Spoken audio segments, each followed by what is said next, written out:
Dobrý večer, milí přátelé. Sehrajeme vám dnes nově nalezenou hru Járy Cimrmana. Jak k nálezu došlo? Při velkých záplavách v roce 1997 byl zatopen i archiv Ochotnického divadla v Železném Brodě. Při jeho sušení a třídění místní učitel dějepisu Václav Kadavý jednoho dne ke svému velkému překvapení objevil Afriku. Byla to Cimrmanova hra o české výpravě do nitra černého světadílu.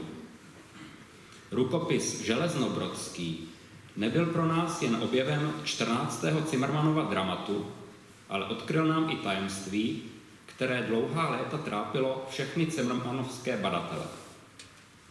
Totiž snad v každé Cimrmanově hře, nalezené v pozůstalosti herců jeho kočující společnosti, se vyskytoval volně vložený list nadepsaný jmelí.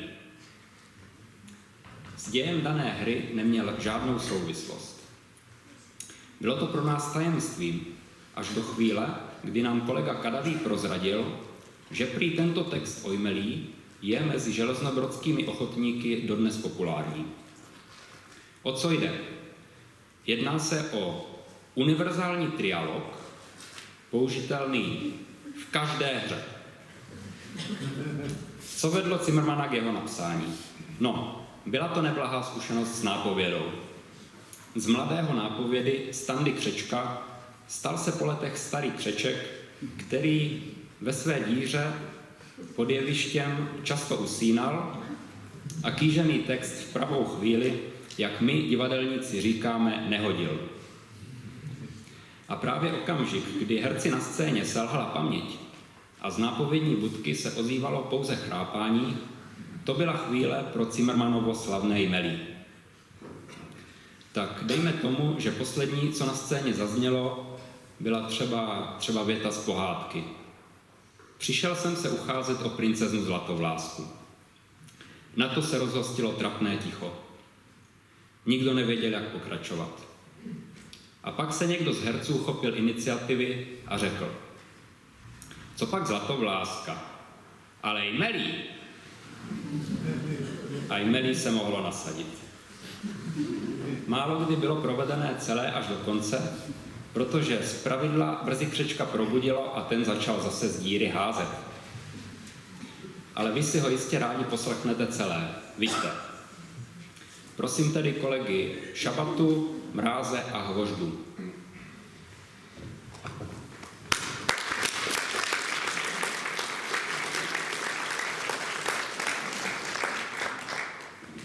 Tak já ještě jednou zopakuji větu, na které se hra zastavila. Přišel jsem se ucházet o princeznu Zlatovlásku. Trapné ticho. Co pak Zlatovláska? Ale jmelí. Všimli jste si, co se letos urodilo jmelí? Strašně. V korunách stromů to vypadá jako nějaká orlí hnízda. A víte, že jmelí je si zopasník? Jděte.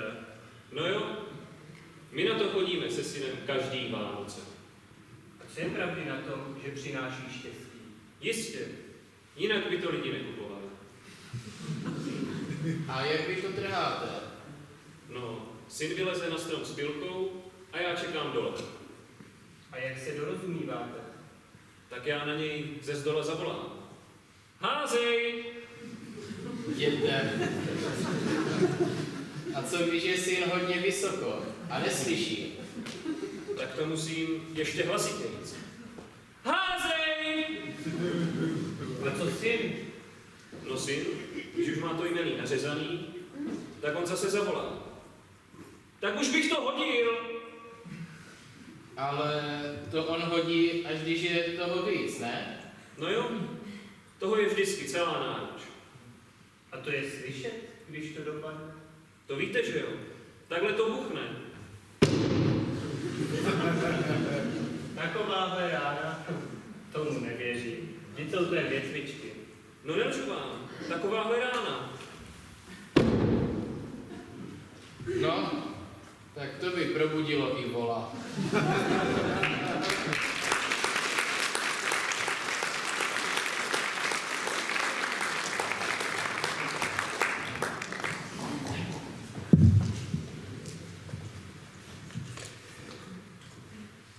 Vážení přátelé,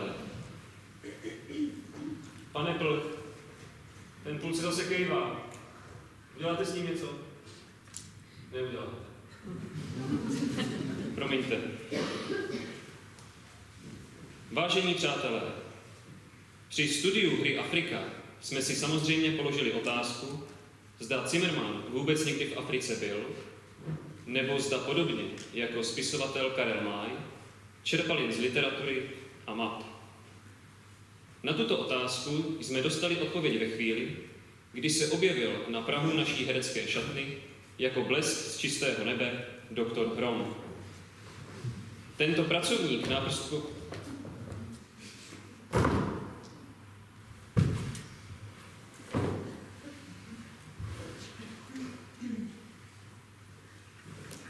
kdybyste si pospíšil.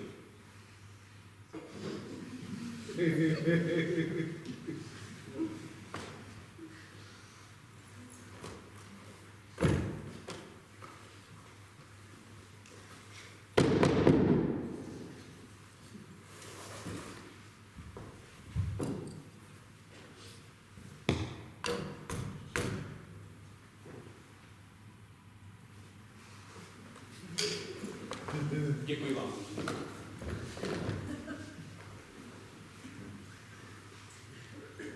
Tak. Tento pracovník Náprstkova muzea v Praze nám předal svazek potrhaných a špinavých listů. Zažloutlá titulní stránka rukopisu nebyla úplná. Zůstal na ní jen název Africký deník. A jiným, velice energickým písmem načmáraná poznámka. Pavědecké. Loudovi na zátop. Jméno autora bylo odtrženo. K tomu nám podal doktor Hrom toto vysvětlení. Při nedávné rekonstrukci Náprstkova muzea byl vyklizen i malý kumbálek, v němž kdysi bydlel Náprstkův podomek Louda. Když sáhl Hrom do police se starými časopisy, nahmátl i zmíněný zažloutlý spisek. Na 3. stránce mu padl do oka text, který okamžitě vzbudil jeho pozornost. Stálo tu černé na žlutém. Příšerné vedro. Co bych dal za vlahý podvečer na Liptákovské návsi? Bylo mu jasné, že autorem těchto řádků je Jára Zimmermann. Proč ale Vojta Náprstek odsoudil Zimmermannovi zápisky ke spálení? Asi neunesl pomyšlení, jak by utrpěla jeho pověst předního českého etnografa, kdyby byly zveřejněny. Louda zřejmě u otevřených kamen do Zimmermannova spisku nahlédl a rozhodl se, že ho plamenům nevydá. A není divu. Deník je barvitým svědectvím o Zimmermannově africké anabázi. Hned v úvodní kapitole líčí stavbu železniční trati z Lusaky do Maramby, kde pracoval jako měřič dilatačních spár. Po dokončení stavby zůstal ve stanici Maramba jako její přednosta. Provoz tu nebyl příliš hustý, jen 2krát v týdnu přijal a vypravil vlak a přehodil výhybku. Poněkud nudnou službu si Zimmermann krátil pozorováním a výcvikem africké zvířeny. Na dvorku za bambusovým nádražíčkem choval papouška, paviána, žirafu, afrického boxera a pštrosa. Naučil zvířata kouskům, které mu ulehčovaly již tak dost lehkou práci. V ohlušujícím dunění viktorijních vodopádů nebyl například slyšet blížící se vlak. První, kdo ho za kopcem spatřil, byla žirafa. Uchopila do svých jemných pisků klec s papouškem a přenesla ji přes střechu nad perou. Odtud pak papoušek hlásil. Na první koleji přijíždí vlak z Lusaky. To bylo signálem pro paviána, aby skočil do kolejiště a sklonil se k výhybce. Strojvůdci tak dal svým červeným zadkem znamení stůj. Poté přehodil výhybku. Současně s tím vběhl africký boxer do domku a olízel spícímu Zimmermannovi tvář. Ten si nasadil čepici a vlak ze stanice vypravil. Jediný, koho se nepodařilo zapojit do práce, byl pštros. Ten jenom strčil hlavu do písku a zůstal tak, dokud vlak neodjel. Nad tím se Zimmermann často zamýšlel.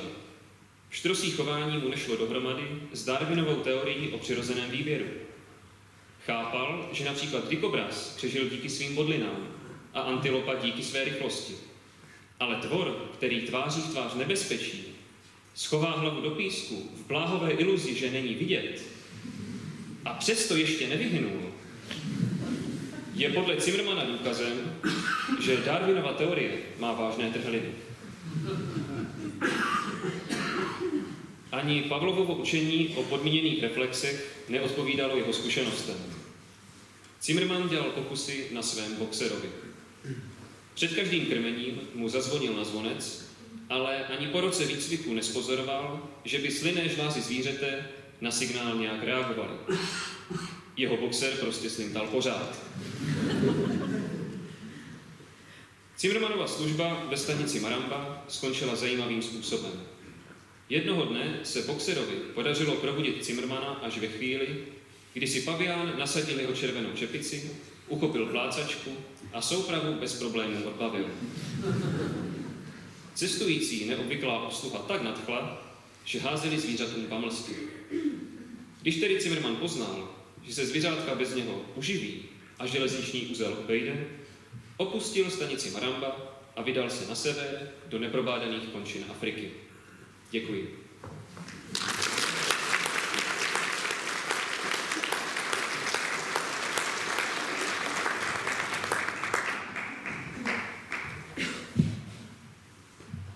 Jiná zajímavá kapitola afrického deníku popisuje Zimmermannovu snahu o získání území kmene Duruburu pod českou koloniální nadvládu. K tomuto kmeni dorazil Zimmermann společně s inženýrem Rudolfem Holým, s nímž se seznámil již na stavbě železniční trati. Byl to trpasličí kmen. Nikoli co do počtu, ale co do vzrůstu. Největší z těchto domorodců byl velký asi jako doktor Fischner, no. Toto etnikum malých, usměvavých Afričánků nezvolil Zimmermann náhodně. Byl přesvědčen, že malým českým poměrům nejlépe odpovídá. Přičleněním této africké državy k českým zemím chtěl pak Zimmermann posílit českou pozici v rámci Rakouska-Uherska a uskutečnit tak svůj dávný sen přejmenovat konečně monarchii na Rakousko-Uhersko-Česko. Jak Zimmermann toto území získal? Na rozdíl od velkých imperiálních mocností, které uchvátily své državy vojenskou silou, získal je silou pouhého slova. Náčelníku kmene vyprávěl o Praze tak poutavě, že ten okamžitě zatoužil, aby se stala i jeho hlavním městem. Když mu pak inženýr Holý ještě ukázal pohlednici se zlatou uličkou na Hradčanech, lemovanou rozkošně malými domečky, neměl náčelník o začlenění do české koloniální říše nejmenší pochybnost. Příslušníci kmene Duruburu měli řadu pozoruhodných schopností. Vydrželi dlouho pod vodou, dokázali spát na dlouhé tyči zavodnuté do země a byli také skvělými norníky. O tom, jak by se těchto vlastností dalo v Čechách využít, neměl tenkrát ještě Zimmermann jasnou představu. Za to o uplatnění další jejich cenné zvláštnosti nepochyboval. Duruburníci měli totiž fenomenální jazykový talent. Dokázali se naučit za týden německy, za 2 týdny česky a pouhý rok jim stačil na zvládnutí maďarštiny. Zimmermann si sliboval, že masové nasazení takových skvělých tlumočníčků na území Rakouska-Uherska by přispělo k porozumění mezi jeho národy. Náčelník Hake Debe, což česky znamená malý u krku, měl několik žen. Nejmenší a nejmilejší se jmenovala Malá domů. V záchvatu náklonnosti k velkému Čechovi nabídl malý u krku Zimmermannovi Malou domů jako společnou manželku. Zimmermannovi se Malá domů moc nelíbila. To spíš pošilhával po jeho dceři Malá dává. Ale protože nechtěl náčelníka urazit, snažil se pod nejrůznějšími záminkami svatbu oddálit. Za nejpádnější považoval argument, že sňatek by se měl konat až ve chvíli, kdy území kmene bude na přičlenění k českým zemím připraveno novým místopisem. A tak začalo počešťování místních názvů. Pohoří Mula Ula, bylo přejmenováno na Malé Krkonoše. Osada, v níž sídlil náčelník, dostala jméno Malá Praha. Inženýr Holý, moravský patriot, pak přes Cimrmanovy protesty prosadil pro osadu Zumba název svého rodiště Malé Velké Meziříčí. Ostatně, inženýr Holý se s Cimrmanem nepohodl častěji. Vnučka inženýra Holého, paní Marie Huňatá, rozená Holá, ve své knize Vzpomínky na Holého dědečka, Vzpomínky na dědečka Holého. Například uvádí, že přátelství obou Čechů prý zcela ukončila žárlivost. Inženýru Holému se stejně jako Cimrmanovi líbila náčelníkova dcera. Jednoho dne malá dáva zmizela. Marně se po ní oba sokové vyptávali. Domorodci jen krčili rameny. Třetího dne večer inženýr Holý, neohlášen a bez zaklepání, vstoupil do Cimrmanovy slaměné chýše. A to právě ve chvíli, kdy se malá dáva ze svého stanu pronorovala pod Cimrmanovo polní lůžko. Když Holý viděl, že malá dáva dává přednost jeho sokovi, jeho moravská krev vskypěla a se slovy Jarine, to si nějak krkl, se na Cimrmana vrhl. Oba zápasící muže od sebe odtrhl až francouzský četník, který na kole dorazil do Malé Prahy, aby na Václavském náměstíčku vyvěsil vyhlášku o sčítání obyvatelstva. A tak se Cimrman dověděl, že jeho Malé Čechy jsou již 80 let součástí francouzské rovníkové Afriky.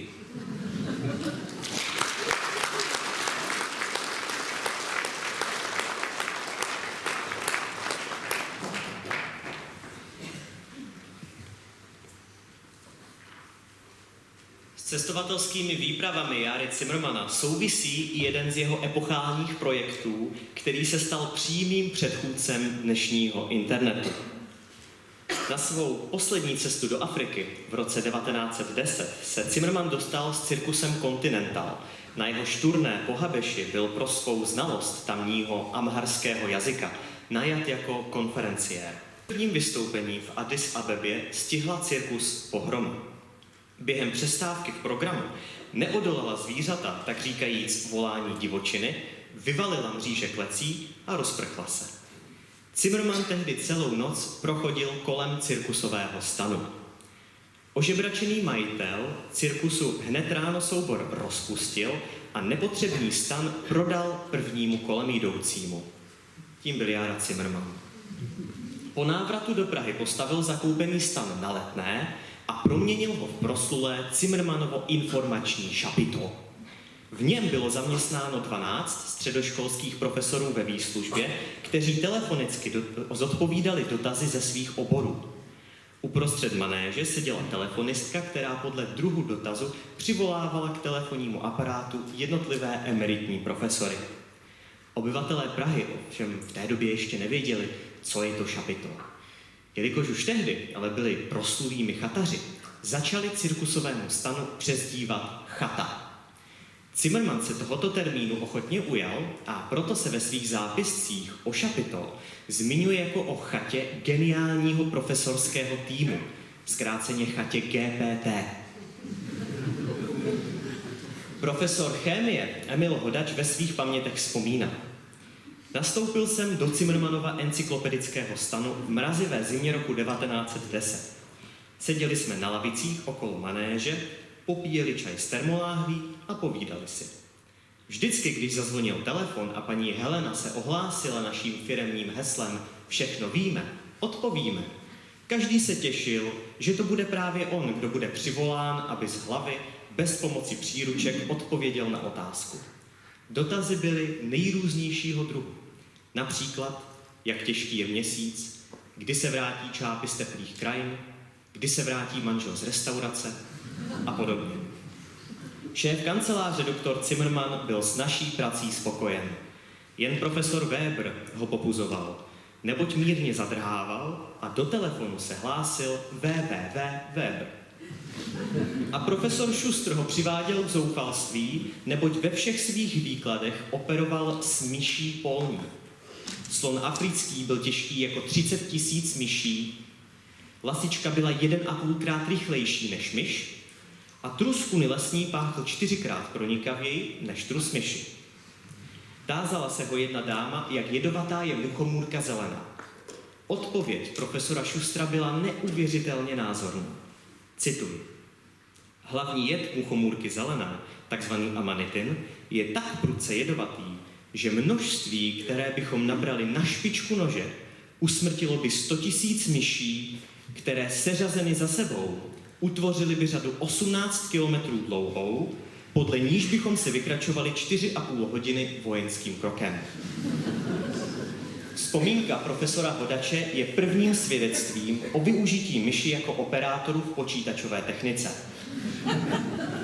V chladném podzimu roku 1914 napadli Zimmermannův informační systém viry. Zavirováním 3 profesorů a jejich odchodem do domácího ošetřování přišel pak Zimmermann o všechna data z oblasti biologie, železniční dopravy a zemědělství. Je už jen drobným detailem, že k oblíbeným svačinám v Zimmermannově stanu patřil zavinač. Děkuji za pozornost.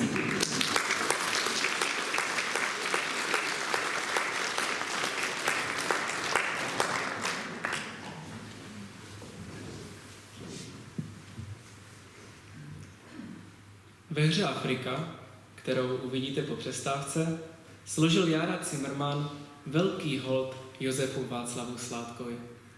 Toho si totiž ze všech českých básníků vážil nejvíce. A to i přesto, že mu Sládek, jakožto dlouholetý redaktor časopisu Lumír, vytrvale vracel všechny jeho básnické pokusy. Ono, nelze se tomu divit, Sládkovu naturelu byla Zimmermannova poezie velmi blízká, dokonce tak blízká, že právě to bránilo Sládkovi tyto verše tisknout. Vezměme například úryvek ze Sládkovy básně Domov. Domové, domové, drahý a jediný, nejdražší, nejsladší nad světa končiny. Jinde jsou krásnější, jinde jsou šťastnější, ale ty snad všechny vlasti mi milejší. A teď si představte, jak by se v Lumíru vedle sebe snášel Sládkův domov a Zimmermannova cizino. Cizino, cizino, drahá a vzdálená, jak je mi těsná ta domácí halena.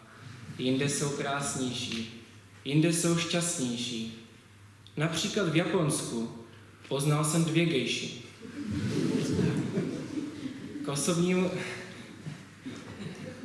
osobnímu setkání obou géniů, které pak přerostlo v přátelství na celý život, došlo právě na poště bez výraze.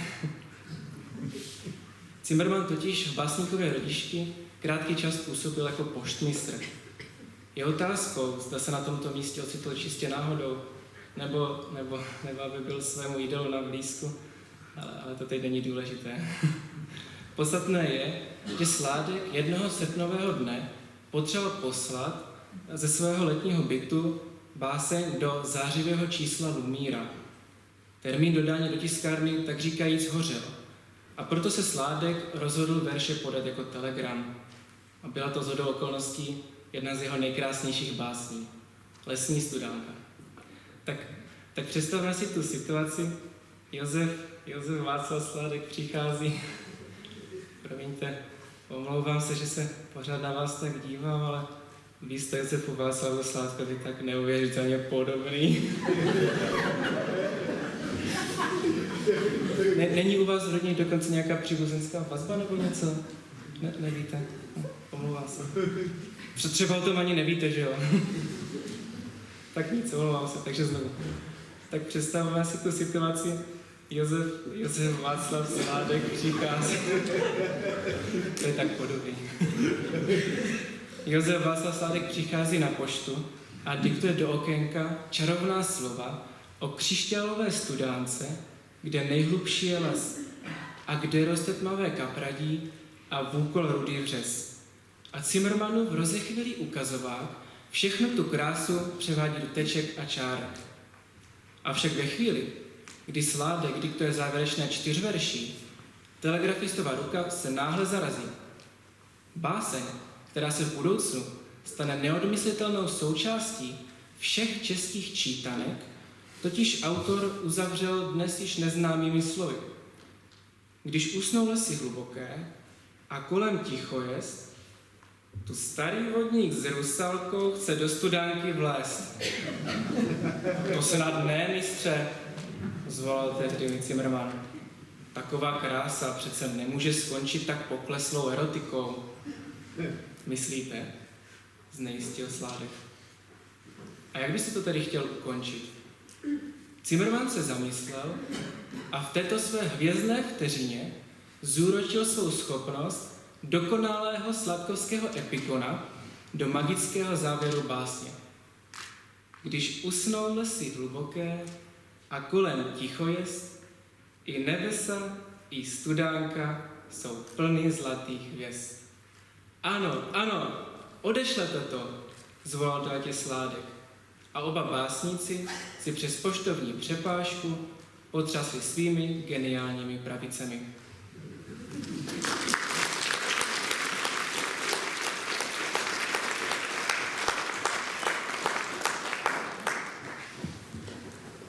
Ještě než se o přestávce občerstvíte, abyste se s námi mohli vydat do Afriky, kde toho moc nebude. Rád bych se krátce zmínil o několika pozoruhodných momentech této Cimrmanovy cestovatelské hry, které by vám při povrchnějším sledování možná unikly. Já bych nechtěl moc prozradit, ale tohle můžu. Doporučuji vaší pozornosti třeba eleganci, s jakou se Cimrman přenesl přes problém, že Afričané, domorodci, hovoří jiným jazykem než čeští cestovatelé a že je tedy třeba divákům všechno slovo od slova překládat.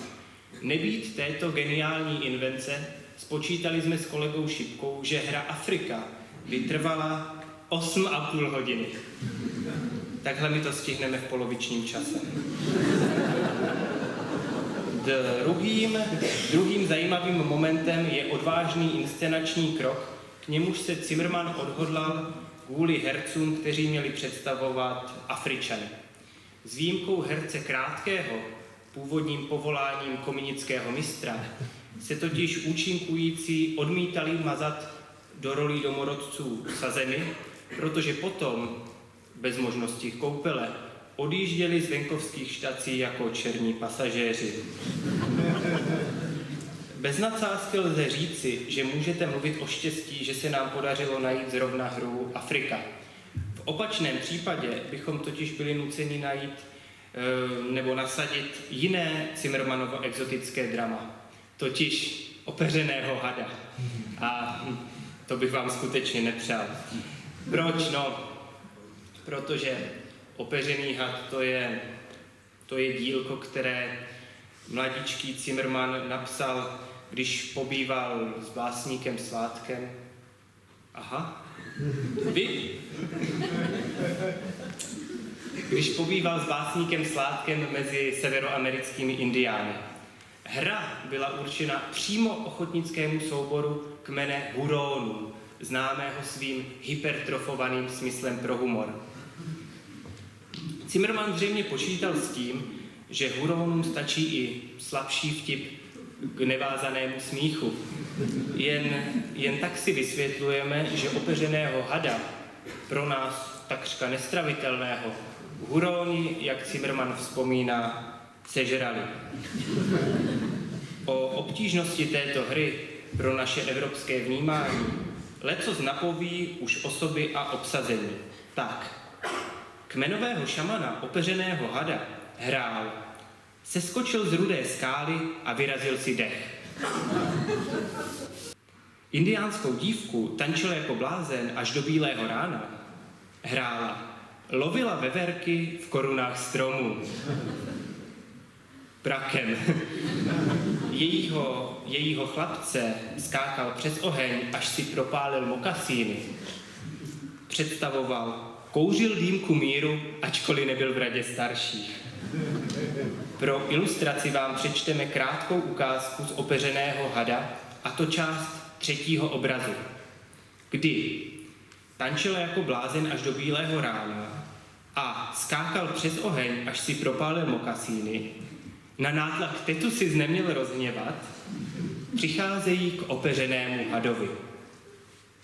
Party jsme rozdělili takto. Skákal přes oheň, až si propálil mokasíny inženýr Šabata, opeřený had profesor Šipka a doktor Ertl tančil jako blázen až do bílého rána. Opeřený hade, tady skákal přes oheň, až si propálil mokasíny, mi řekl, že by se mnou chtěl žít v jednom stanu. Milá tančila jako blázen až do bílého rána. Nedivím se, že skákal přes oheň, až si propálil mokasíny. Zahořel k tobě plamenem. Ale není ratočník ukvapená rozhodnutí. Opeřený hade, buvolí kůži na stan má, prodal mi ten, který krade. Milý, skákal přes oheň, až si propálil mokasíny. Manželství není jenom otázkou buvolích kůží. Víš jistě, že hodláš žít stančila jako blázen až do bílého rána? Ano, ještě jsem neskončil.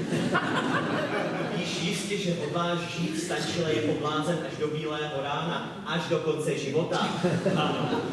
A co když se ti po roce, po dvou, zalíbí třeba nerada se myje? S nerada se myje bych v jednom stanu žít nechtěl. To věřím. Ale co třeba hladila sviště proti sestí? Ta je přeci krásná. Je opeřený hade, ale nesnesl bych si s její matkou, ječela až padalo listí. A co o tom, milá tančila jako blázen až do bílého rána? Soudí tvůj otec a můj švagr, tetu sis neměl rozhněvat. Otec tetu si neměl rozhněvat, máma jeho skákala přes oheň, až si propálil mokasíny. Rád. A co by o tom asi soudila tvá dobrá matka, vydloubla strýci oko, kdyby žila? Myslím, že matka vyloubla strýcí oko. By také souhlasila, kdyby žila. Dobrá, leč vyčkejte se sňatkem do úpry, až s nákladem svatebních vonných mastí připlave po velké řece vlčí lejna.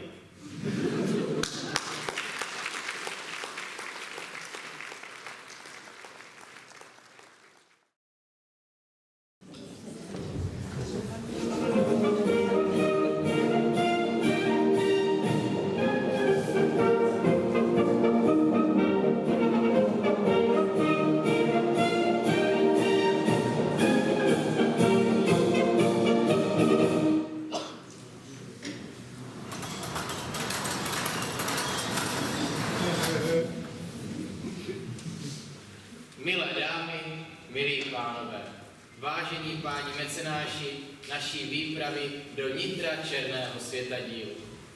V této slavnostní chvíli, kdy se zde na Letenské pláni loučíme s naší otčinou, chtěl bych poděkovat za všechny české výrobky, které nám budou cenným platidlem při směnném obchodu s divochy. Jmenovitě děkuji majiteli pouťových atrakcí, panu Kočkovi, za krásné zábavné předměty. Děkujeme.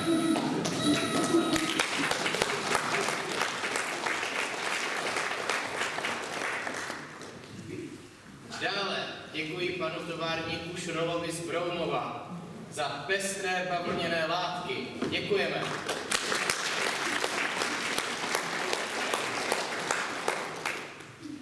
Nemalý dík patří též panu továrníku Šajnostovi ze Solo Sušice za bednu spolehlivých nevlhnoucích zápalek. Děkujeme.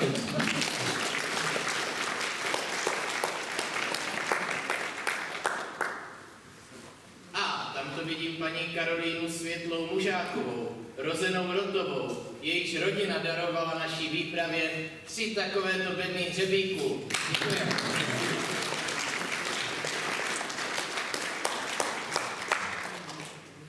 Závěrem dovětek.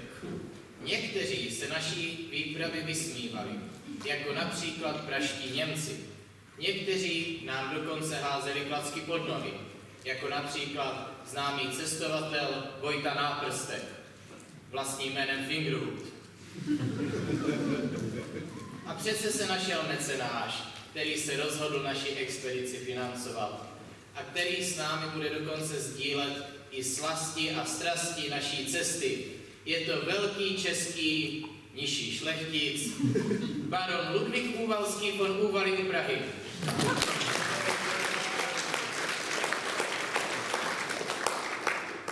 Já nemiluji velké řeči. Moje řeč bude prťavá. Já rád dám peníze na tuhle avantýru, poněvadž já nemám hluboko do trezoru. My teď vyletíme do povětří a celý svět se bude koukat, co zase jednou Češi provedli. My víme, co děláme. Český národ je prosíravý. A jak říká zde přítomný Josef Václav Sládek, on to samozřejmě říká ve verších. Já to řeknu po svém, proč smrdět doma, když můžeme do luftu. Nazdar.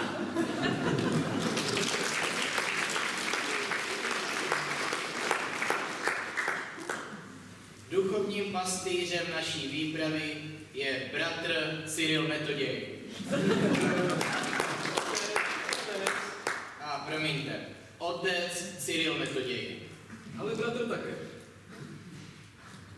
Bratr Cyril a otec Metoděj. Dovolíš, doktore Žábo, já bych to raději řekl sám. Bratr, otec, Cyril Metoděj. Ano, i jeho poprosím o pár slov, ale opravdu jenom o pár slov. Bratře, otče Cyrile Metoději, ať nezmeškáme příznivý vítr. Ano, drazí, příznivý vítr. To je to, co si každý z nás ve svém životě přeje. Ale co je to vítr příznivý a co vítr nepříznivý? Častokrát teď děkujeme osudu, že nás zavál tím správným směrem. Ale pak přijde chvíle prozření a my zjistíme, že ten vítr, který se nám prvé zdál příznivý, byl vlastně nepříznivý. Děkuji, bratru, A otci ještě Cyril. s jednou věcí bych se vám rád svěřil. Nikdo z nás, kdo se na palubě tohoto vzdušného korábu, nemá jistotu, že se z této plavby vrátí. To je pravda. Je tu však jeden člověk, který má jistotu, že se z této plavby nevrátí. Rozlížím se kolem sebe a nevidím ho. Jak bych ho také mohl vidět? Vždyť jsem to já sám. Zůstanu mezi bouřeniny jako misionář. Když už tato výprava stojí tak nekřesťanské peníze, ať má alespoň křesťanský cíl. Děkuji, bratru, otci Cyril. Neděkuj, doktore Žábo, neděkuj. Pro nás Františkány je taková misie radostí. Čili s Cyrilem jste se rozloučili definitivně. Už ho prostě nikdy neuvidíte, ani neuslyšíte. Tak. A o poslední slovo poprosím našeho kapitána, pilota a strojníka Bohuslava Puchmajera. Prosím, Bohoušku. Tak já bych řekl takhle. Tyhle jsou vzducholodi klasika plněná vodíkem. Motor je 4-tak, 12 válec, větrem chlazeném, spodem šťouchaný. Takže válců máme dost, čili kdyby jeden kiksnul, tak to prakticky nepoznáme, protože to klidně poběží na 11 válců. Můžou samozřejmě kiksnout 2, pak to poběží na 10 válců, můžou kiksnout 3, ale můžou kiksnout i 4. A tak dále, Bohoušku. Ovšem upozorňuju, že kdyby jich najednou kikslo 11, tak to ať se na mě nikdo nezlobí. To ten jeden válec prostě neutáhne. No To po mně samozřejmě. nemůžete chtít, abych já s tou vzducholodí letěl na jeden válec. No jistě to potom... To jsme si nedomluvili. Ale Bohoušku... To si tenkrát říčte sami, víte? Bohoušku, přece nepoletíme s tou vzducholodí na jeden válec. No to bych prosil. Protože ten jeden válec bude mít jen co dělat s tím, aby pohyboval těmi 11 mrtvejma válci. A mohlo by se v krajním případě stát, že by kikslo všech 12 válců? Tohle já nemám zapotřebí. Ano, tak Bohoušku, co to je? Pojď zpátky, pojď. Pán se jen ptá. On by chtěl jen vědět, jestli by se to čistě teoreticky mohlo stát. Tak samu sebou, že by se to teoreticky mohlo stát. Ale neumí ho strojit. Teď k nahození motoru. My ho z úsporných důvodů nahodíme, teprve až když bude vítr foukat jiným směrem, než my chceme letět. Jinak platíme bezmotorově po větru. Tak děkuji Bohouškovi Puchmajerovi a vám, drazí, děkuji, že jste se s námi přišli rozloučit. A věřím, že se zase ve zdraví shledáme. Ano, bratři moji doufají bez hledání, když to já, drazí, doufám, že už vás víckrát neuvidím. Tak teď prosím uvolněte lana A my zvoláme naše vzduchoplavecké. Kam? Nahoru! Kam? Nahoru! Kam? Nahoru!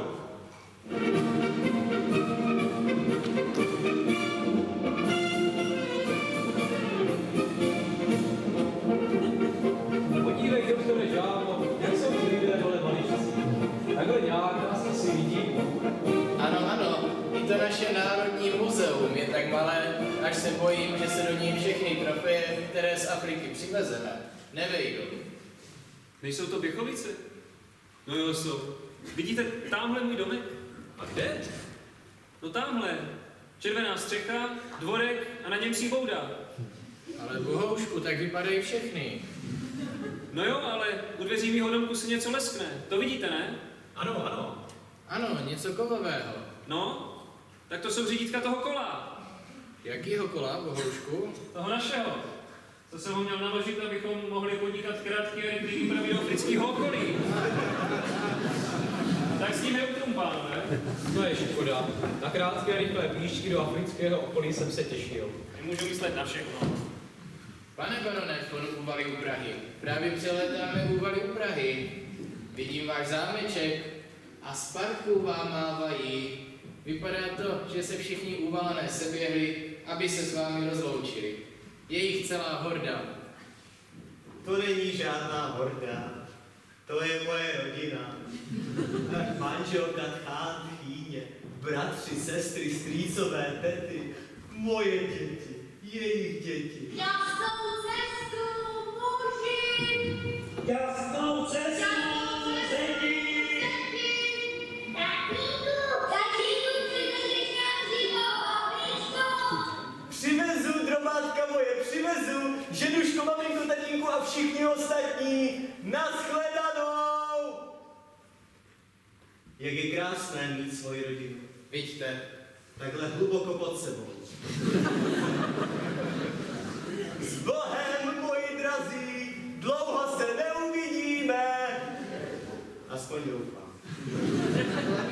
Bylo by libo trochu hudby z mého gramofonu, pánové? jistě, pane barone, hudba by přišla velice vhod.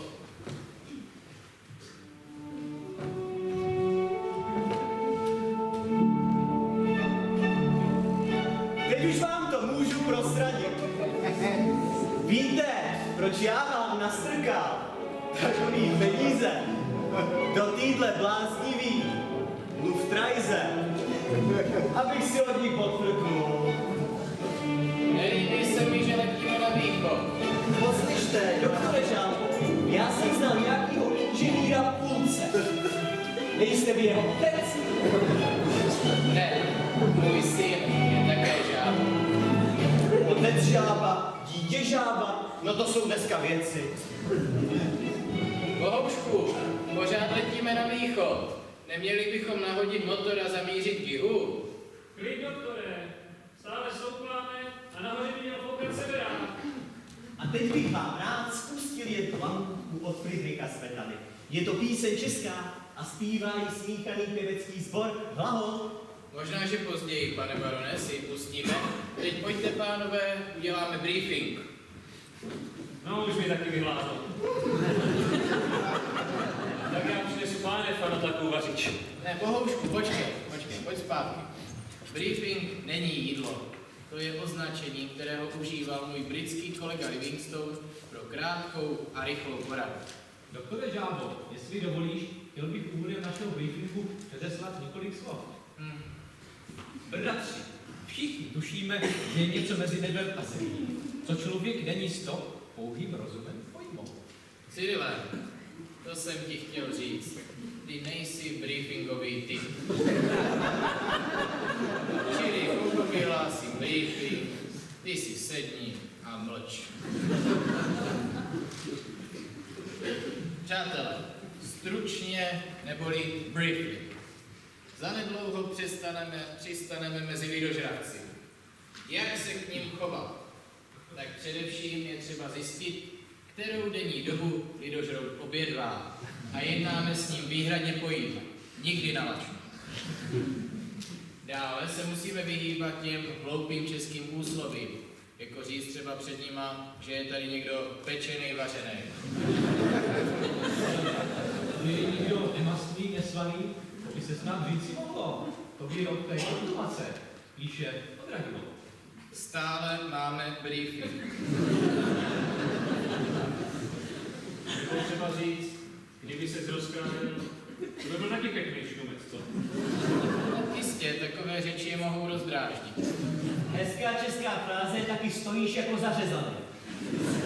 Pane barone, vy to zlehčujete, ale takové řeči už stály řadu cestovatelů život. Doktore Žábo, až bude po briefingu, řekneš mi, mám ještě něco na srdci. Šelec. Další věc.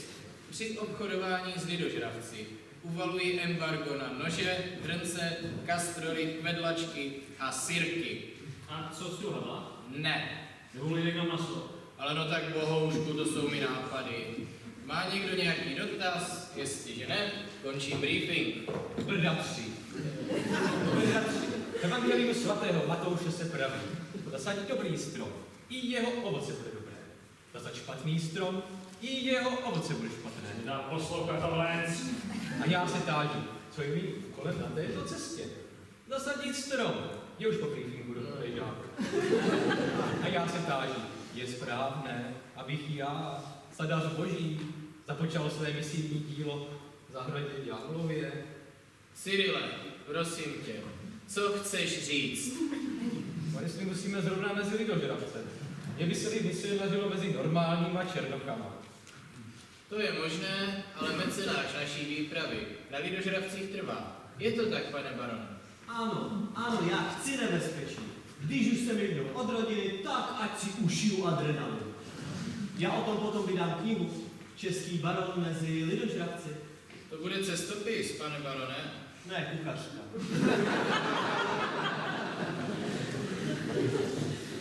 Bohoušku, mapa mi říká, že bychom měli opravit kurz. My teď letíme někam na Turecko. Tak já to nahodím. Tady je startovací lano. Je to lano trojmužní, tak za to vemte. Jo, hledajte, jestli si chcete něco říct, tak radši teď, než to naskočí, protože pak už se nedomluví. Tak přátelé, dokud se slyšíme, chce někdo z vás, kromě bratra Cyrila, chce někdo z vás něco důležitého říci? Třeba pan baron? Tak já bych třeba... A z jakého oboru by to mělo být? To je jedno, pane barone. Hlavně, aby to bylo něco důležitého. Důležitého říkáte, důležitého. Tak helejte, jestli tam nic důležitého nemáte... Počkejte, nespěchejte. To nejde takhle zopakovat. Jo, už vím. Říkal jsem vám, že baron Ringhofer má telefon. Tak bohoušku, můžeme. Ale to je šikovná věcička. On má natažený dráty ze Smíchova až do Štiřína. Moment, otvírám přímo paliva, nacucávám karburátor, uvolním škrtící klapku a pozor, start!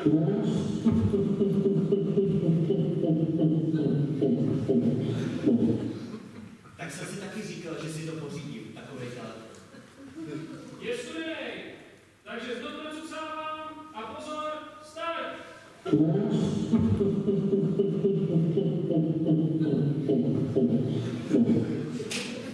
Teď je nejen studenej, ale asi překlasanej. Takže nenacucávám a pozor, start! A pak jsem si řekl, jaký strašný peníze by mě to stálo, kdyby každý z té mý obrovské rodiny pořádně tam telefonoval. Tak moment, zkuste to. Čím by to mohlo být?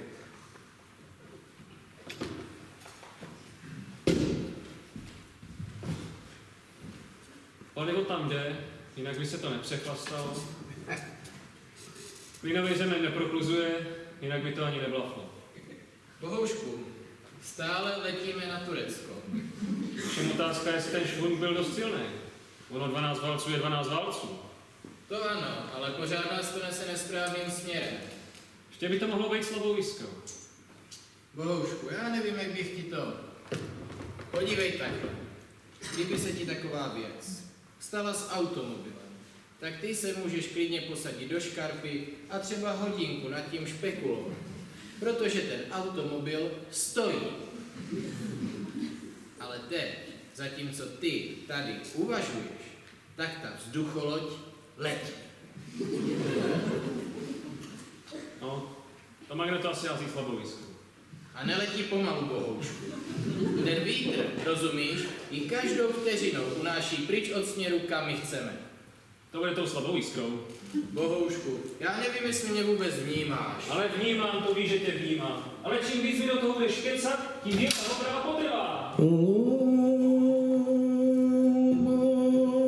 Prosím, co se týká Turecka. Ideální příležitost pro misijní práci. Kde mám Bibli? Tady. Turci, nahoďte Korán, ať čtěte Bibli, je obrázková.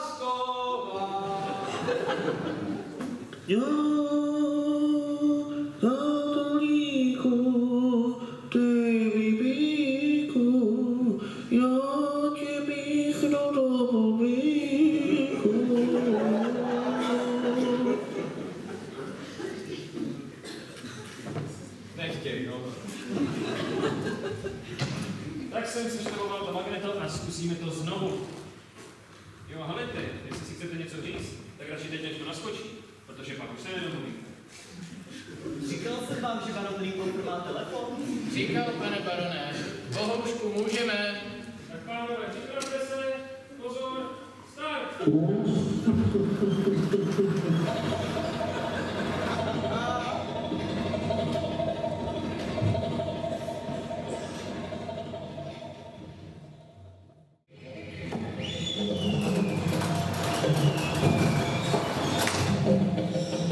Tak zde rozbijeme tábor. Tady ale tak, Loučko. Mohli bychom se chvíli opalovat a pustit si k tomu ten smíchaný pěvecký sbor Hlahol. Tak opalovat se můžeme, pane barone, ale obávám se, že na Hlahol je ještě dost času. Domorodci si našeho příletu určitě všimli. Pojďte, pánové, uděláme briefing.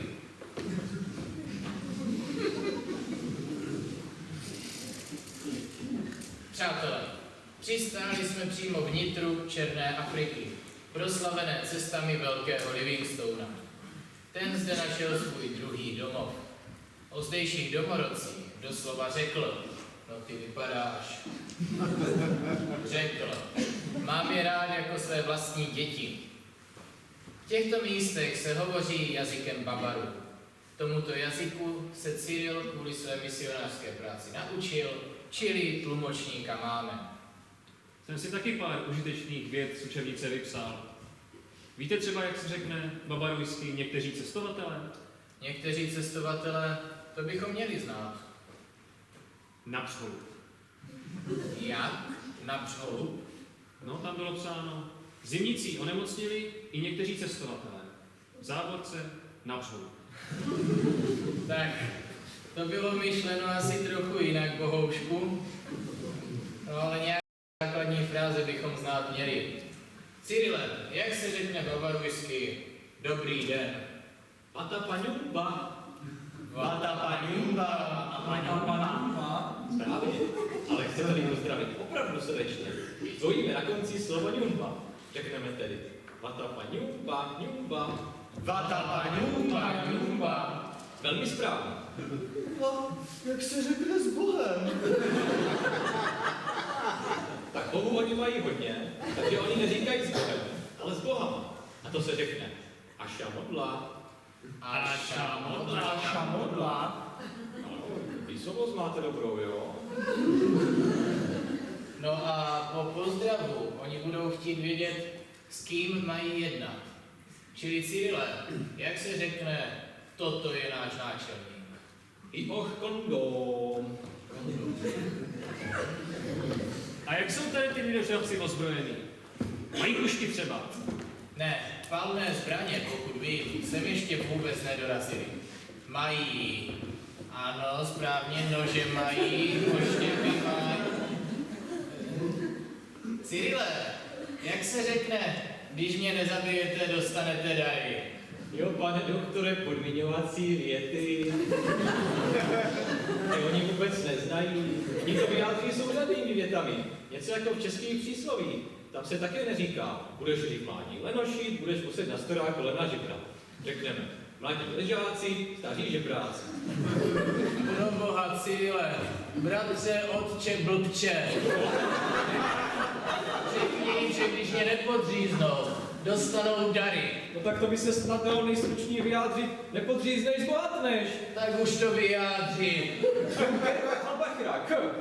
Ahmaj! Ukažte, chtějí ukázat dary. Dary. No? Musíme být opatrní. Vypadá to, že ještě nejede.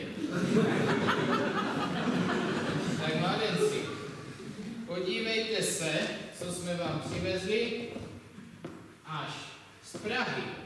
Je to z Matějský Polky. Tak. Ne, papat ne. Tak.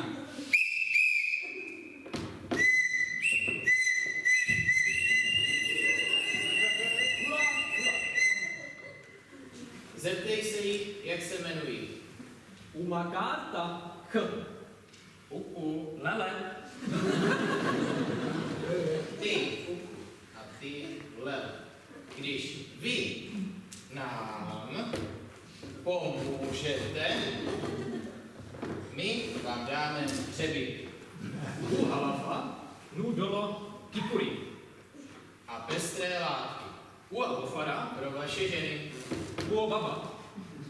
Ujena kondom. Poradí se s náčelníkem. Tak přátelé, řeknu vám, naše první setkání s lidožravci, to bylo fiasko. Zatímco jeden mám už pod krkem, druhý vykládá něco o podmiňovacích větách. A ostatní se opalují. Doktore, jak víte, já jsem prosíravý, ale oni přišli jako myši. Chyba byla, že děláme briefing mezi lidožravci a nikdo z nás neměl zbraně. A hleďte, máme bylo divný, že jsou bílí, že to nejsou černoši. Správný postřeh, Bohoušku. Už Livingstone se o nich zmiňuje, ale znal je pouze z doslechu. Nikdy je neviděl. Takže to nejsou černoši. Jsou, ale jsou to černoši albíni.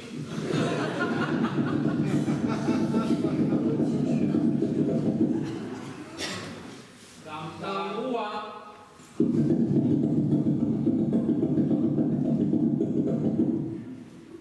Tam ua.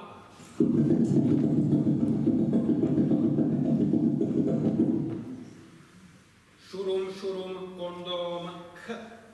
Říkají, že přivezli náčelníka.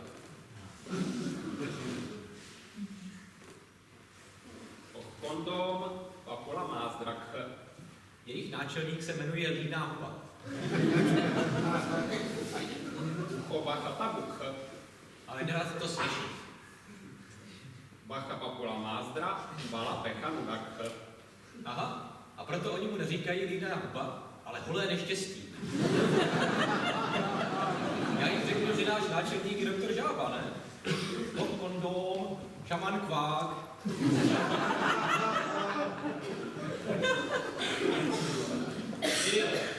Řekni tady holému neštěstí, že takovou zdlouhavou debatou přes tlumočníka bychom tady strávili roky. Zeptej se, jestli se nechtějí naučit česky. Uma. Čekovla, volák. Brr. Nechtějí. Ale chtějí. Brr u nich znamená ano. Skvělé, tak se do toho dej, Cyrile, a my zatím půjdeme a objevíme prameny Nilu. Za mnou, pánové. Taky už bych se potřeboval opláknout. Smrdím jako oposu. A co je to oposu? No to je zvíře, které smrdí jako já. Tak, mládenci, nejprve si probereme vyňatá slova po. Opakujte po mně. Meldo, blá, volá, ch, býti, obyčej, býti, obyčej.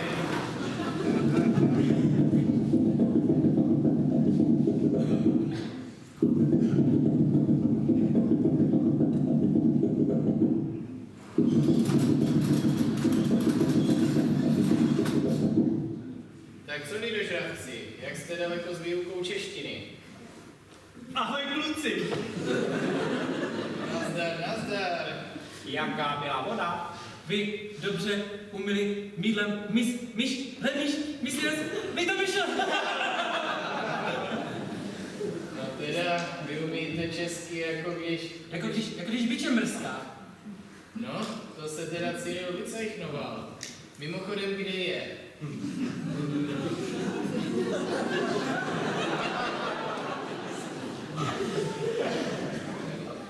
Cyril náhle odešel. A kdy se vrátí? Až se Jaro vrátí, o to bude rád. Zelenat se bude celý širý kraj. Luka budou vonět, stromy budou kvést a skřivánek z hůru do nebe se nést. Josef Václav Sládek. Prima kluci, Cyril je dobrý učitel, ale pořád jste nám neřekli, kde je. Cyril není. To už si říkal náčelníku, že není. Ale kde je? Cyril není. On byl dobrý. On byl dobrý učitel. Oni ho snad snědli. Naučil česky, nebyl potřeba už. No jo. Oni ho sežrali.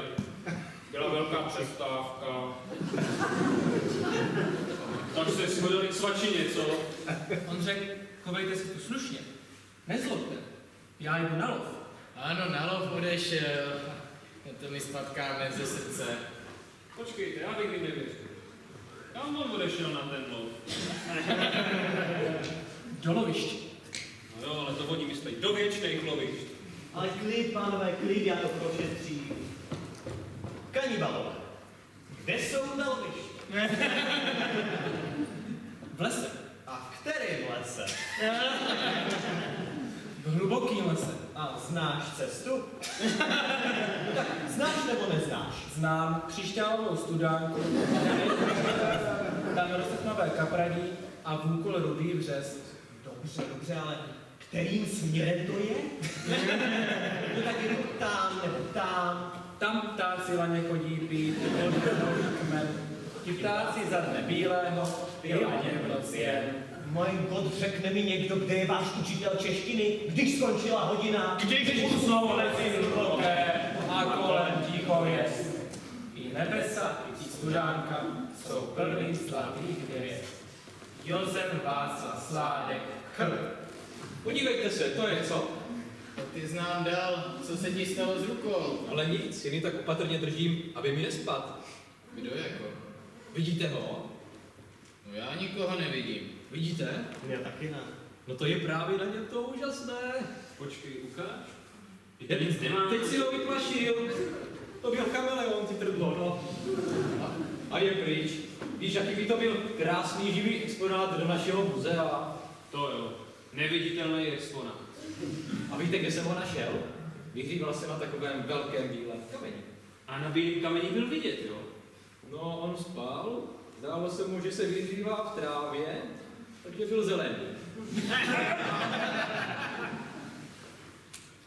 Tak, jelikož teď umíme česky, položí vám náčelník holé neštěstí několik otázek. První otázka, které my říkáme zdvořilosti. Co tady chcete? Tak, co tady chceme? Přiletěli jsme sem studovat život vás, primitívů. A také, abychom obohatili sbírky našeho Národního muzea. Chybí nám například lev. Představte si to. Máme ho v národním znaku a nemáme ho v Národním muzeu. Druhá otázka. Co je muzeum? Muzeum nevíš. Pane barone, dokázal byste mu vysvětlit muzeum? To bys nepochopil.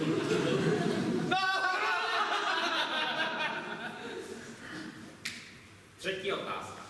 Co dáš za to? Tak pro tebe, náčelníku, mám speciální osobní dárek. Vybral jsem ho kvůli tvému jménu, aby ti už nikdo nemohl říkat líná hubo. Na co to je? Je to zvláštní mluvící, rozvinovací a taky zavinovací jazyk. Foukni do té trubičky, ale neletí se. To se mi líbí.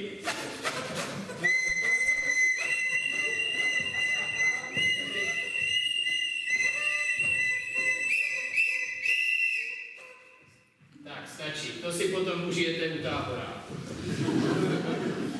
Teď pojďte, uděláme dohodu. Vy nám pomůžete ulovit lva. Nejlépe s 2 ocasy, jo? A my vám k těm darům, co jsme vám už dali, ještě nějaké přidáme. 4. otázka. Vy jste nám dali nějaké dary. No tak, frkačku a píšťalky, to nepočítám. To bylo na důkaz přátelství. Ale dali jsme vám pestré látky a hřebíky. Ty vidíš nějaké pestré látky? Ne. Ty vidíš nějaké hřebíky? Ne. Ty poslechni, líná hubo. Hula na faktor! Promiň. Ty poslechni, holé neštěstí. Tady jasně vidíš pestré látky od Šrola a hřebíky od Karolíny Světle. Od Karoliny Světle. Křížu potoka. Černý Petříček. Dobře, mládenci, dobře. Dobře. Dobře je, že umíte, ale špatně je, že lžete. My lžeme rádi. Kdo lže, ten krade. My krademe rádi. Helejte, když nám budete lhát, tak my vám nebudeme věřit. A když vám nebudeme, já mu to dávám. No. Když vám nebudeme věřit, tak s vámi nebudeme uzavírat žádné dohody. My s vámi nebudeme uzavírat žádné dohody. My vás budeme sníst. Sníme, náčelníku. Sníme. A jo, dokonavý sloveso. Sníme. A všechno, co po vás zbyde, Pozor. zbude. Všechno, co po vás zbude, si necháme. Ano, správně. Prosím tě, jaký pak správně? To myslím mluvnicky. Mluvnicky, jo? Doktore, to je holý neštěstí. Já nechápu, jak je ten váš Livingstone mohl mít rád jako vlastní děti. Vlastní děti. To musel mít doma pěkný ztratky.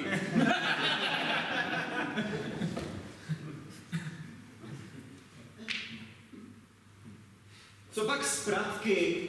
Ale i Mary! Všimli jste si, co se letos urodilo i Mary? Strašně. V korunách stromů to vypadá jako nějaká orlí hnízda. A víte, že jmelí je cizopasník? Že? My na to chodíme se synem. Každý Vánoce. A co je pravdy na tom, že přináší štěstí? Jistě.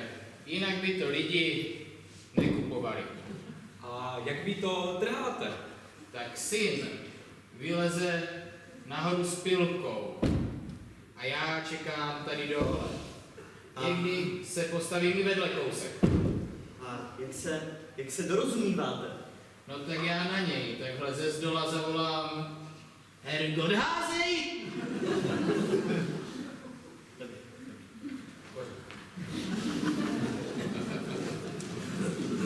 Jmelí je pěkné, ale jsou důležitější věci. Náčelníku holé neštěstí, váš kmenový zvyk jíst své obchodní partnery je nám dobře znám. No jen se nesmějte. Ale ty nebereš v úvahu jednu důležitou věc.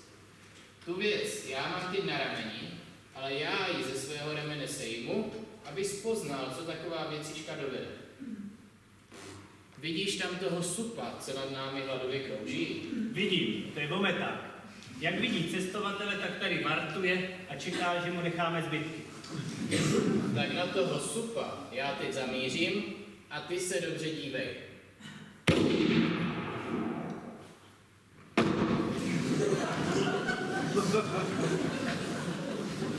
No, podejte mi to. Tak tohle nám teď nad Afrikou lítá. Lítá výjimečně, náčelníku. To se hned tak každému nepodaří, takovou věc sestřelit. No to já ne. Co říkáte, pane barone? Já neříkám nic. Já jenom sírám. Podívejte se, co měla ta potvora v břiše. Jak se to jmenuje tenhle ten pták? Hovado! Koukám, že hovado má jen jedno křídlo. Jinak, přátelé, jinak to bylo. Vzpomínáš si, Puchmajere, když jsme byli ještě ve vzduchu, jak jsi si říkal, kde pak já mám asi tu svou brašnu s nářadím? Nic takového jsem neříkal. Ale říkal. Ty máš něco z oké? Ale ne, a to jsme si právě nevšimli, že jí ukradl ten zub. Jaký zub? No zub vometák. Ano, bohoušku. On ti tu brašnu ukradl, ten sup. Ty jsi z toho vůbec nevšiml a já jsem mu ji teď ustřelil od zobáku. To je, myslím, dobré vysvětlení pro tu věc.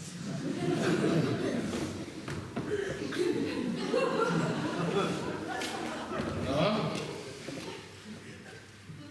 Tak teď to bude kapku složit.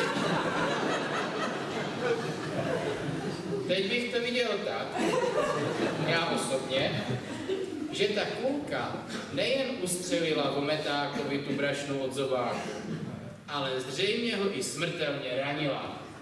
No ano, a protože ta brašna byla těžší než ten zub, dopadla dřív. Tím se vše vysvětlilo, no už bych o tom nemluvil. Váš bouchací oštěp je pěkná zbraň. Vy ale neberete v úvahu jinou důležitou věc, a to náš vat. Milí kanibalové, sníst člověka, to je velký hřích. Bůh všechno vidí a hříšníky potrestá. Který Bůh? No který Bůh? Máme jen jednoho Boha. Mají jednoho. Jenom jedno. To my jich máme. Bůh ohně, Bůh pitné vody, Bůh užitkové vody.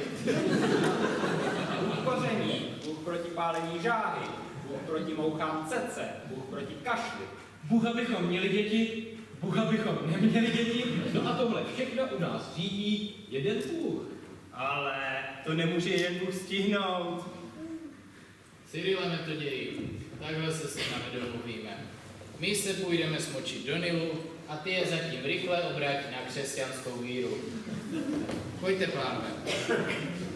Tak mládenci, nejprve si probereme 10 božích přikázání. Opakujte po mně. První přikázání zní: v jednoho Boha věřiti budeš. V jednoho Boha věřiti budeš.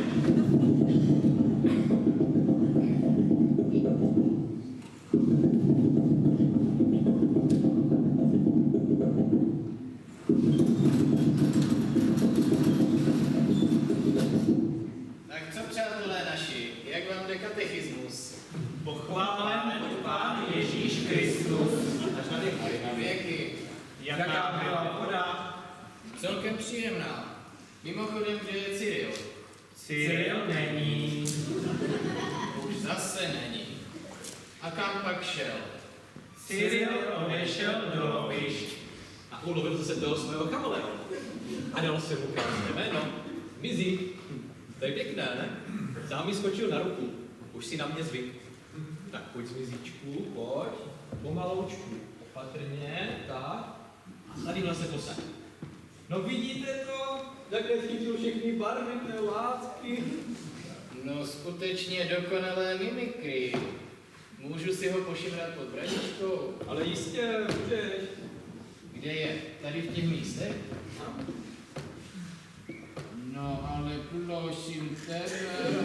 Ale šimráš ho pod zadečkem.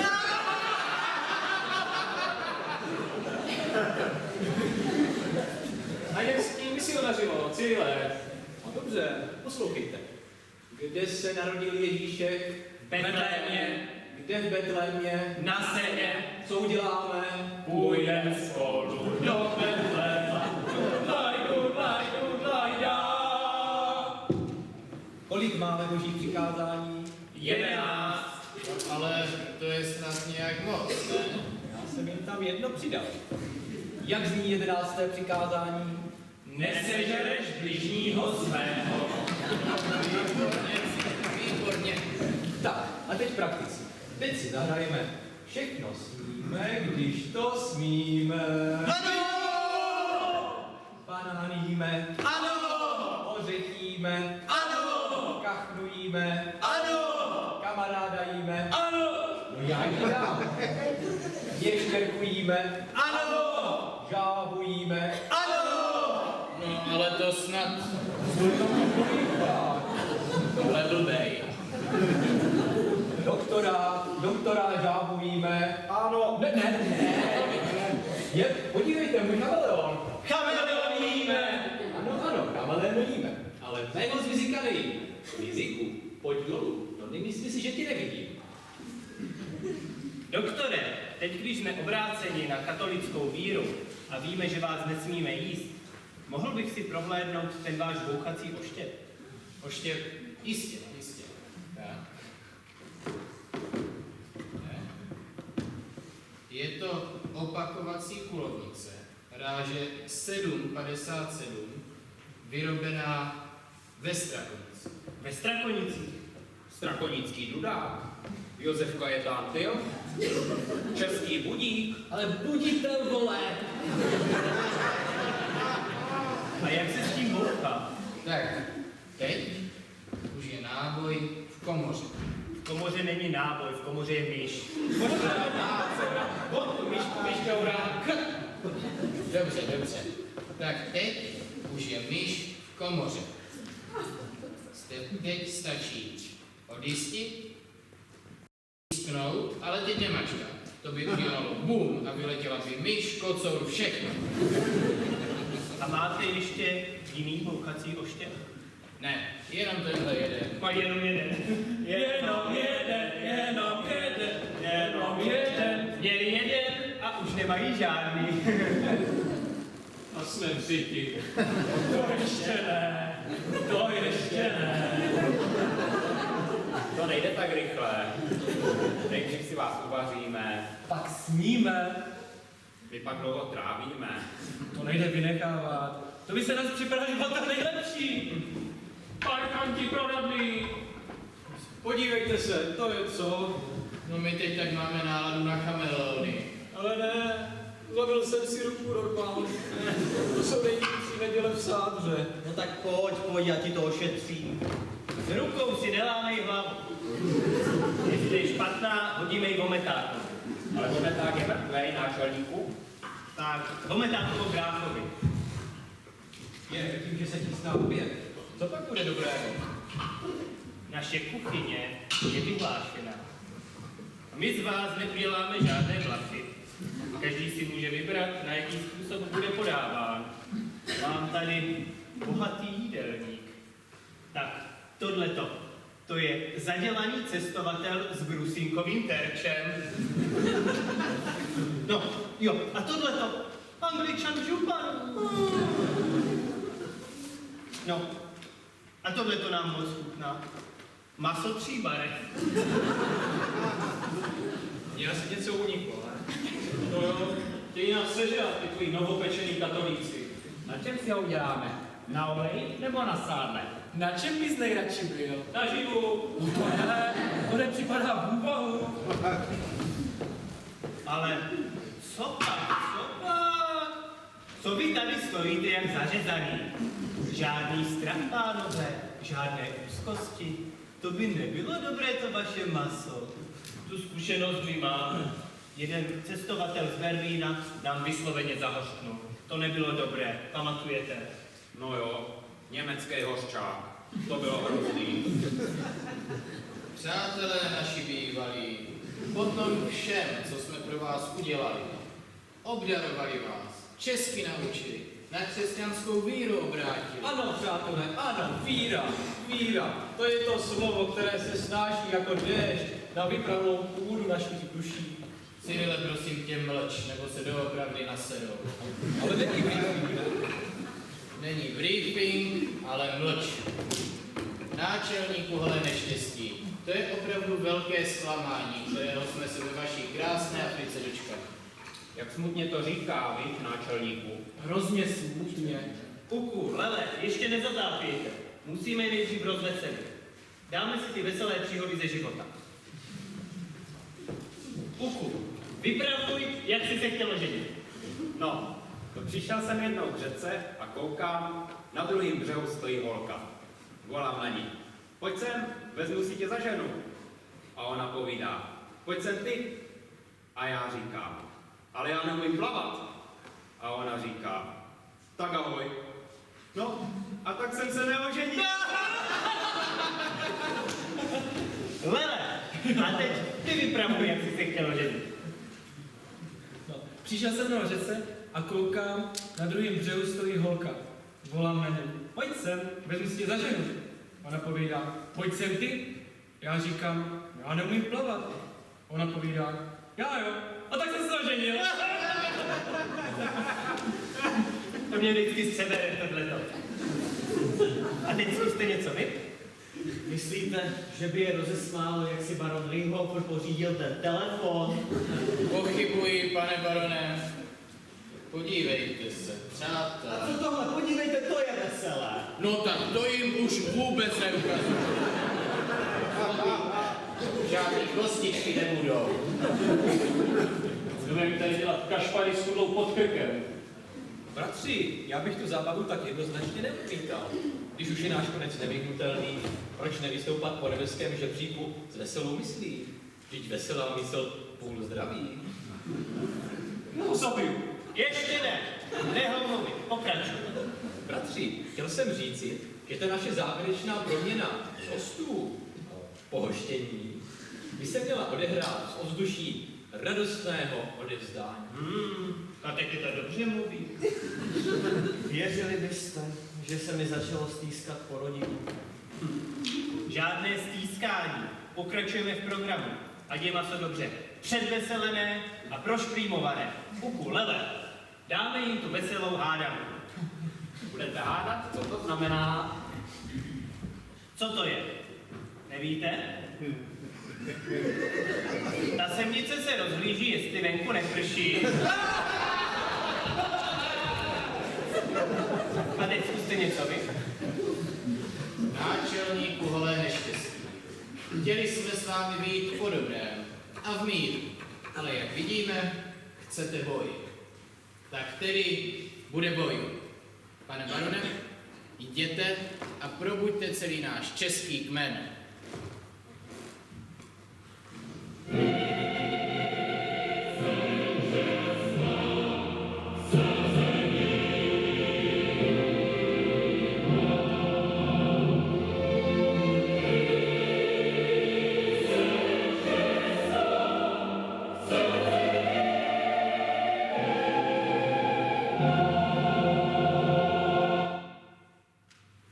Tak, co tomu říkáte, divoši? Kolik jich tam je? Kolik? 20 mužných basů, 20 hrdinných tenorů, 16 hysterických altů a 32 jedovatých sopránů. Jenom. Ty jsou nejnebezpečnější. Lele, teď budete koukat zase vy.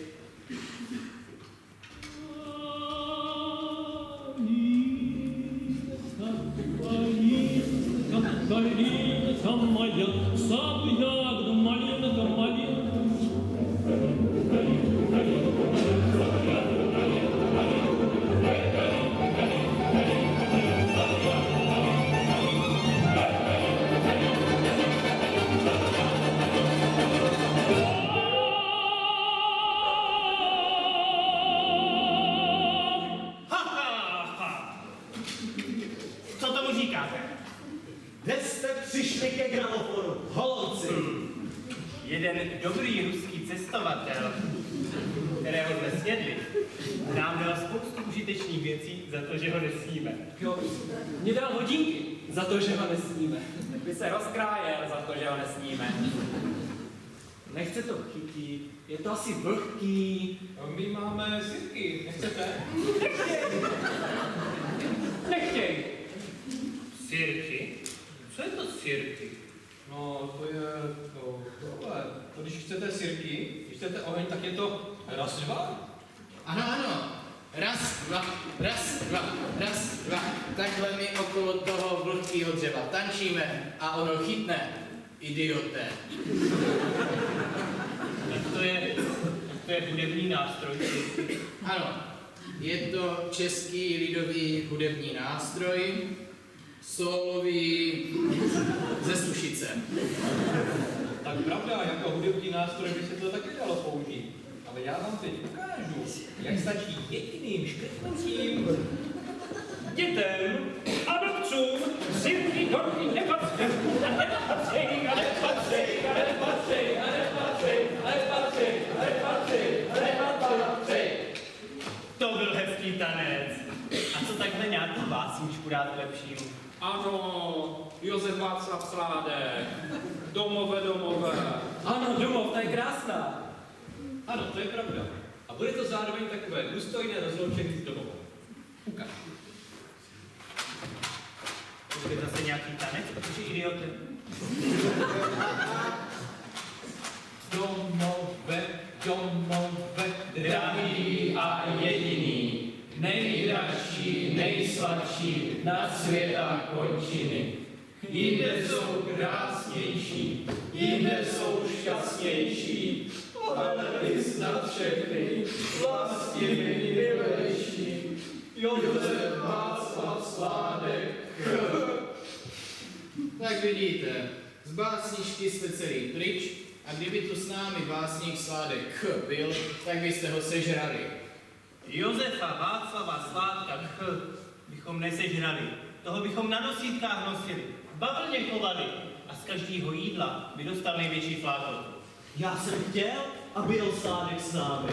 A tak mu povídám, Pepiku, nechtěl by si taky na chvilku odfrknout od rodiny? A on povídá, to bych rád, ale ne mezi lidožravci. Stačí, že si mě berou do huby školní děti. Počkejte. Vy říkáte Josefu Václavu Sládkovi Pepiku? No ano, je to můj kamarád. Kecáš. Nekecám, ten je u nás v Úvalech pečenej vařené. Ten je u nich v Úvalech prostě furt. Takových pěkných českých slov máme. A ty jsi ho viděl živýho. Jak vypadá? No jak vypadá? Jak bych vám ho popsal? Docela pešák. Toho tak vidět na vlastní oči. Škoda, že nepřiletěl s váma. Pozor, náčelníku, pozor. Jestli opravdu toužíš vidět našeho básníka Josefa Václava Sládka na vlastní oči, můžeš letět s námi do Prahy. Co my už letíme domů. Ty ne, Cyrile, ty tady zůstáváš. Místo toho, že by právě letěl náčelník. No ale pokud jde o misijní práci, tak já jsem hotov. Úplně hotov. No jen si nemyslím. Než postavíš kostel, faru, hřbitov.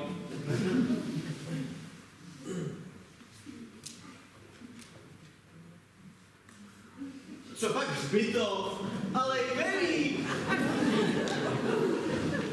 Všimli jste si, co se letos urodilo jmených? Strašně. V korunách stromů to vypadá jako nějaká orlí hnízda. A víte, že jmený je cizopasní? Jděte.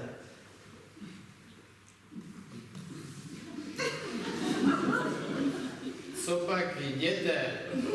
Ale jmelí.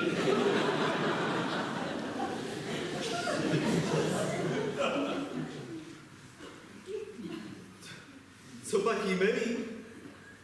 Ale jmelí. Melí je pěkné, ale jsou důležitější věci. Když teď poletíme s vámi do Prahy, myslíte, že bychom mohli Josefa Václava Sládka navštívit? Že by nás přijal? Že by nám třeba i, já nevím, ruku podal? To asi ne, víte. Ale jistě, to ti můžu zaručit. Takhle, jak ti teď podávám já, ti v Praze podá Josef Václav Sládek, teda Pepik. Tak, a náčelník holé neštěstí něco prohlásí. My vás nesežereme a poletíme s vámi do Prahy. Na Lačno. Výborně, náčelník. Bohužku, technická poznámka. Myslíš, že to unese pár pasažérů navíc? No a myslel, že poletí jenom náčelník. No, náčelník nemůže letět bez pobočníků, jak vypadá. No tak, když místo Cyrila poletí náčelník, tak jedna bedna hřebíků je Kuku, druhá bedna hřebíků je Vele. No já myslím, že bychom se mohli odlepit. Bratři, dovolte mi, abych při této příležitosti řekl několik upřímně výměnných slov. Vyhlašuj briefing. Ne, to neplatí. Vždycky, když se něco říct, tak vyhlásíš briefing. Ale ty zneužíváš toho, že já nejsem briefingový typ. Ale já to řeknu a pak si udělejte. No, vzpomeňte si, co jsme naslibovali Národnímu muzeu za trofej. A jediná trofej, kterou máme, je tady můj zmizí. A ten už si na mě tak zvyk, že beze mě nepoletí. Pojď zmizíčku, pojď.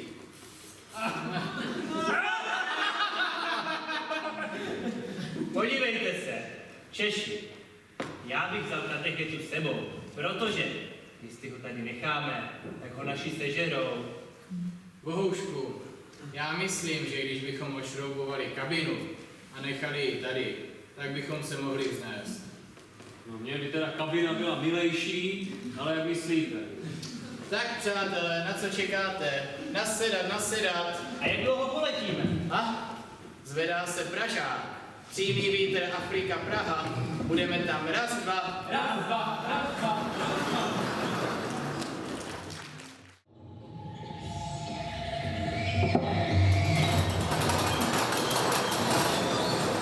Hlavní město Praha vítá českou africkou výpravu.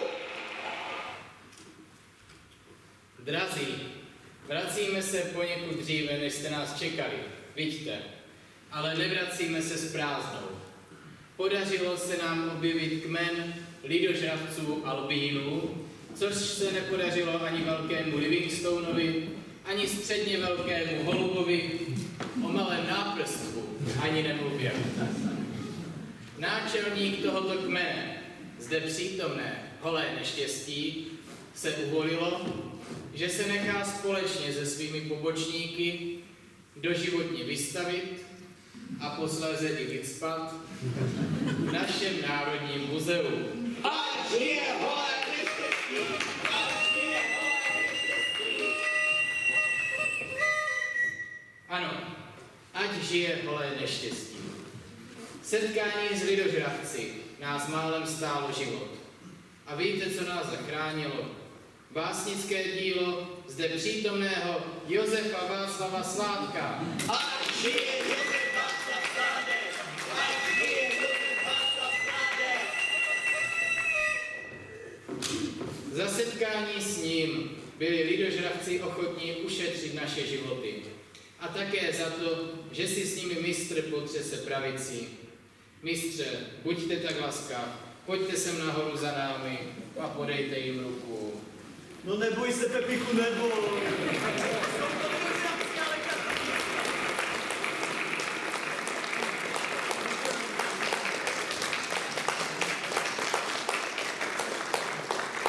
Vidíte, že vás neukousli. A nyní, přátelé, ještě než se rozejdeme, pojďme si společně na mistrovu počest říct si ty poslední verše jeho krásné lesní studánky, s nimiž mu tak významně pomohl, to nepopřete, mistře, s nimiž mu tak významně pomohl Jára Cimrman. Začíná to, když usnou lesy hluboké. Když usnou lesy hluboké a kolem ticho jest, i nebesa, i studánka jsou plný zlatých hvězd. Josef Václav Sládek